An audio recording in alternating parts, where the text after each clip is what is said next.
넘어가겠습니다. 네. 지금 그 말씀을 들으면 네. 우리는 미국하고의 약속을 지키기 위해서는 국가가 불이익을 감수하더라도 그냥 한 번 한 약속이니까 끝까지 지켜야 된다라고 들리거든요. 그게 전혀 아닙니다. 네. 아까 말씀드렸죠. 네. 그렇게 간단한 문제라면 예. 왜 미국이 지난 3년 동안 비준을 안 하고 재협상을 하기 전에는 비준을 안 하겠다고 버텼고 우리가 마침내 많은 양보를 하고 예. 겨우 비준이 됐어요. 자꾸 그렇게 논점을 뭐가 두 분의 말씀으로 또 이 정도로 넘어가야 될 것 같은 것이 쟁점들이 많기 때문인데요. 유 대표님, 아까 그런 말씀하셨어요.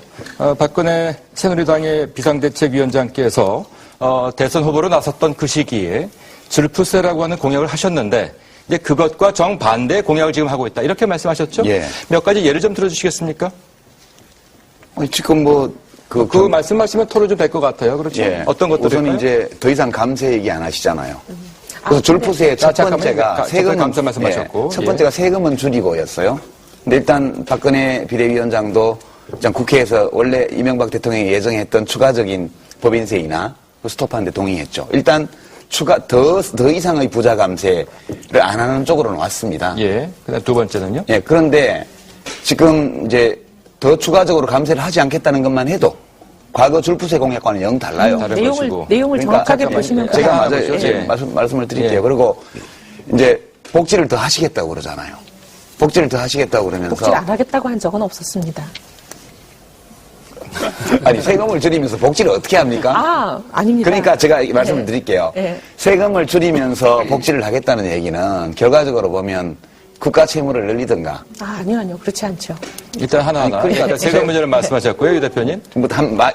제가 한 문장을 끝낼 때마다 말씀을 하시니까 예, 제가 잠깐 참아 논의를 주시고요. 이어가기가 예. 어렵네요. 쭉 좀 말씀해 예. 주시죠. 어떤 부분들이 그 과거의 그 정책과 정반대로 가고 있다고 말씀하시는지요? 예. 세금 문제 말씀하셨습니까? 예.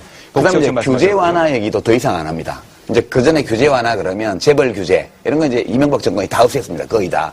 지금 한나라당에서도 죄송합니다. 새누리당에서도 예. 무슨 출자 총액 제한 제도를 부활시켜야 된다니 그렇게 나가고 있잖아요. 예. 그러니까 이거는 일단 나쁘게 얘기하는 게 아니에요. 국민들이 5년 전에는 하도 이제 일자리가 많이 안 생기고 취업도 어렵고 경제가 어려우니까 옛날식으로 이제 부자 감세를 해주면 부자들이 돈 많이 쓰고 투자 많이 해서 좋아지지 않을까. 예. 그 다음에 규제 풀면 또 재벌들이 또 기분 좋아서 투자 많이 해서 취직 잘 되지 않을까. 이런 기대 때문에 이제 그 당시 한나라당과 이명박 후보를 밀어줬단 말이에요. 근데 지금 해보니까 그게 아니라는 걸 이제 알게 되었잖아요, 국민들이. 그러니까 지금은 그렇게 정책을 하면 안 되겠다. 이제는 국가가 돈 많은 사람 특권층만 편들지 말고 예. 서민들 위해서 뭐 좀 해라. 이렇게 분위기가 오니까 지금 새누리당으로 간판만 바꾼 게 아니라 정책도 그 국민 요구 쪽으로 따라오시는 거잖아요. 그러니까 그거를 부끄러워하지 마세요. 숨기려고 하지 마시고요. 아니, 그게 아니라 그러니까 국민의 소망이 변화하면 예. 정치 지도자나 정당이 그거에 맞춰서 자기 입장을 과거와 달리 조금씩 변경해 가는 것은 너무너무 자연스러운 정치 과정이거든요. 저희가 자꾸 말 바꿨다고 비난하지 않습니다. 저희는 새누리당이 그렇게 와준 거에 대해서 바람직하다고 생각해요.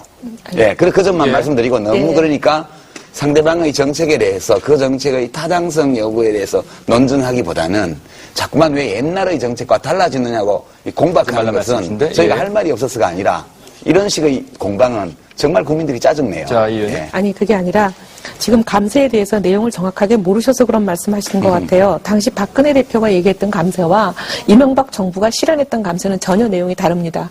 이명박 정부는 물론 이제 고소득 구간에 대한 감세도 있었고 소득세, 그다음에 법인세, 대기업도 포함하는 감세를 얘기를 했죠. 근데 당시 박근혜 그 한나라당 후보가 얘기했던 감세는 저소득층과 그다음에 장애인과 어려운 사람들밖에 없었어요. 구체적으로 타겟팅을 한 감세였어요. 소득세 구간을 일률적으로 이런 게 아니었습니다.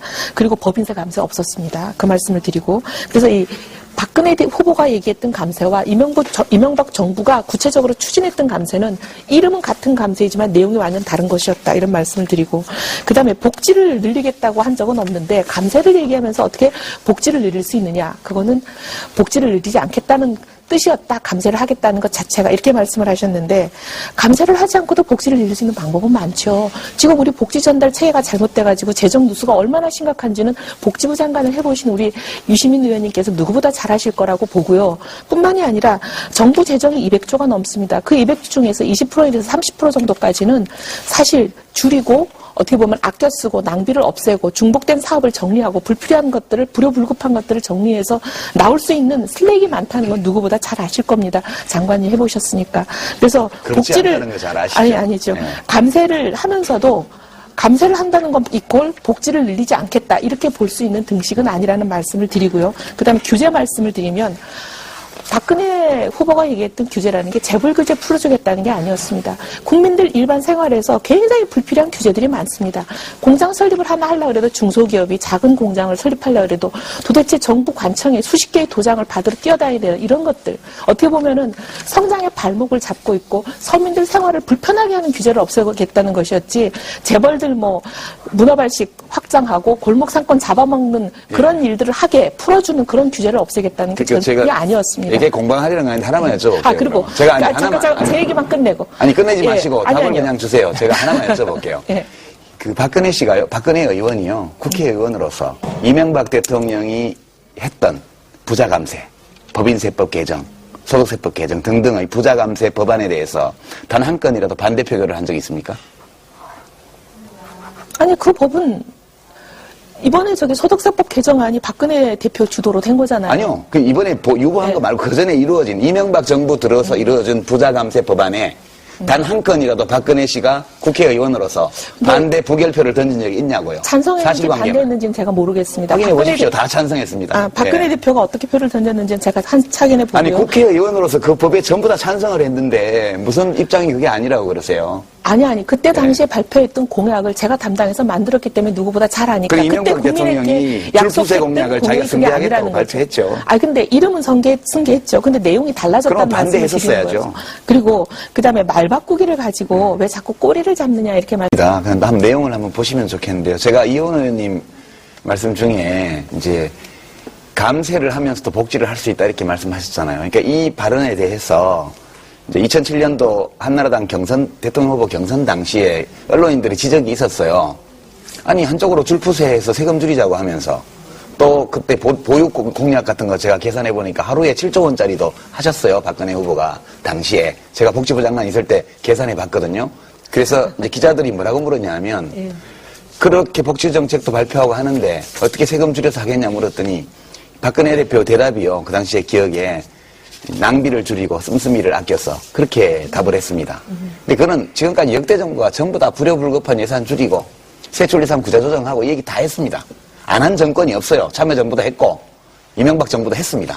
앞으로 뭐 다음 정부도 할 거예요. 그거는. 근데 그걸로 안 된다는 거는 우리 다 합니다. 정치하는 사람들. 그걸로 어림도 없어요. 어림도 없고 그 전에 반값 등록금 이 대통령이 공약하셨는데 반값 등록금한테 8조 원 되지 않습니까? 한 항목에. 그러니까 이제 매우 비현실적으로 보여요. 줄이면 세금을 줄이면 그 이명박 대통령이 임기 중 부자 감세액만 100조 원입니다. 지금 그렇게 됐는데 저희가 지금 통합진보당은 아주 구체적인 대안을 내놨어요. 말이 안 되죠. 저희는 약 80조 원 규모, 연간 60조 원 규모의 추가적인 복지 재정이 있어야 우리가 주장하는 보편적 복지를 할 수 있다고 봅니다. 예. 근데 그 안으로 소득세율의 최고 구간을 1억 2천만 원 과세 표준 그걸로 하고 최고 구간의 세율은 38%에서 40%로 올리자. 그런 거고요.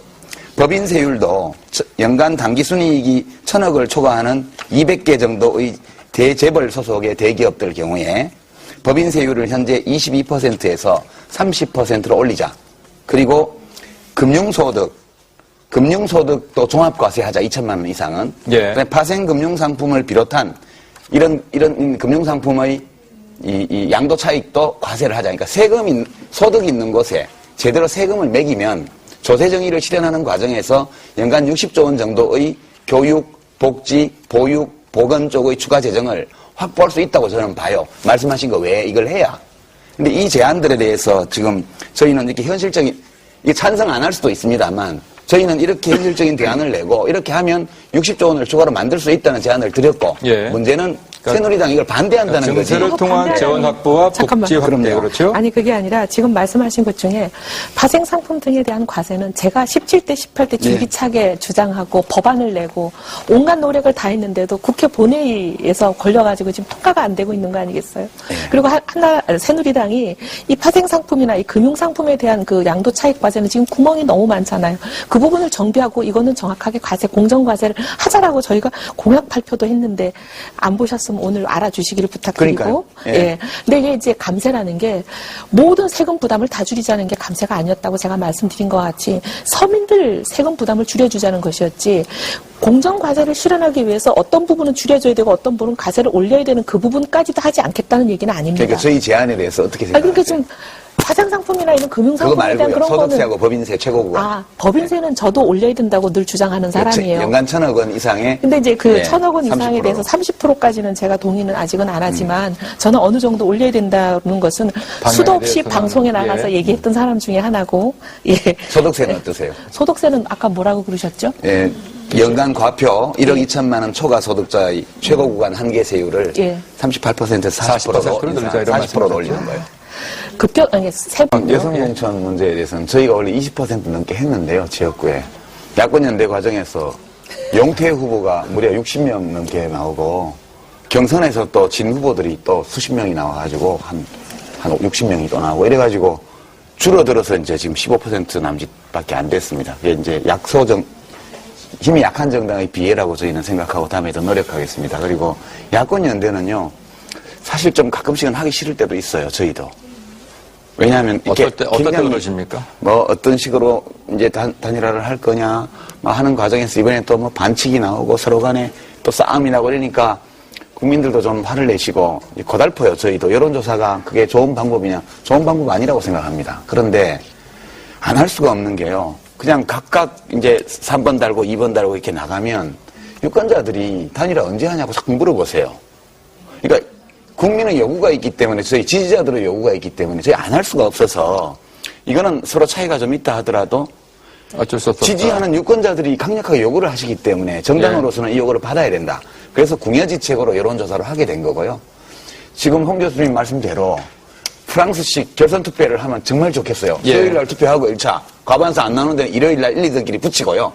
그거 아니면 독일식으로 정당 명부 비례대표를 해서 선거 끝나고 연합하는 식으로 하든가 해줘야지 저희 불감청 고소원 제발 한나라당 아니 새누리당에 이야기 좀 하셔가지고 그것 좀 해주십시오. 자, 이제 넘어가 볼까요? 답변을 할게요. 예. 각 당 대표들의 비례 순번을 보니까요. 이제 박근혜 비대위원장은 11번이죠. 네. 민주당 15번. 예, 안명숙 대표님은 15번이시고요. 이 대표님 두 분은 12번이시고. 당선 확정이죠. 그 당의 평소 지지율로 보면 저는 12번인데요. 평소 지지율로 보면 당선이 거의 불가능합니다. 그러니까 우리 정치가 한 단계 발전하기 위해서는 정당 지형의 변화가 필요합니다. 그래서 국회 안에 익히 수십 년간 봐온 이 새누리당과 민주당, 민주통합당 이름만 좀 계속 바뀌면서 예. 왔는데 이거 말고 제3의 진보정당이 안착할 수 있도록 저도 국회에 들어가면 그래 될 것 같아요. 저까지 들어가면 최소한 그 점을 좀 기대하면서 저희가 정치의 새바람을 몰고 오도록 그렇게 그래도 노력하겠습니다. 명색이 당대표신데 당선되리라고 확신을 하시고 실번 받으신 거 아니십니까? 확신은 못하고 11번까지는 좀 될 것 같은데 12번 예. 불안해집니다. 홍 대변인. 예. 민주당이